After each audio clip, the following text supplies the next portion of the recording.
Outlander, Blood of My Blood Episode 5, Ellen makes her choice, but who will pay the price? It's similar to when the show loses its training wheels and lets its heart run wild. Race does, too.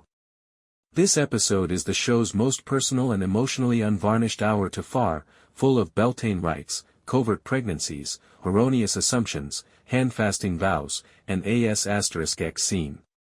Both romance and the agony of destined love are presented to audiences when Brian and Ellen mumble their famous vows, blood of my blood, bone of my bone, somewhere between the moss and the mist. Meanwhile, the tension in Castle Leathers increases along with Julia's belly.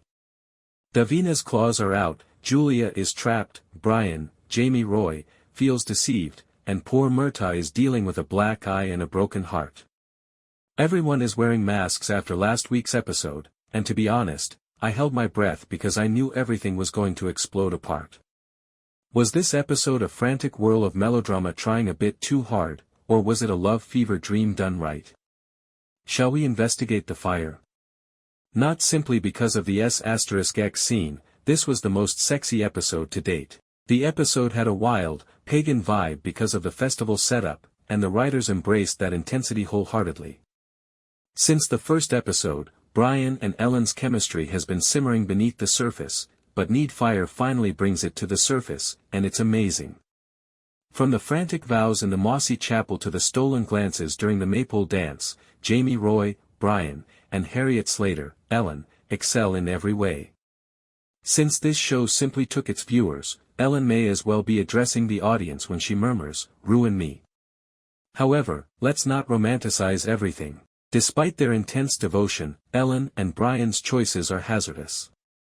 Ellen recently handfasted with someone she isn't even allowed to be openly linked with, and she is still engaged to Malcolm Grant, a political match made to safeguard her family.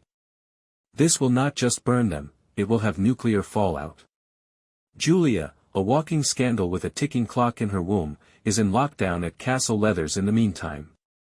She makes an effort to conceal the truth from Brian, who is devastated by the news because he thinks she is carrying his father's kid. The prophecy of the seer adds fuel to the flames. Does Maisry's interpretation of Julia's unborn child portend a future clan unification? Simon's fantasy will be sustained for generations by that. Remember, though, that she never stated that it was his heir. The only person intelligent, and petty, enough to notice that is Davina. Even if her jealousy is poisonous, she is not incorrect.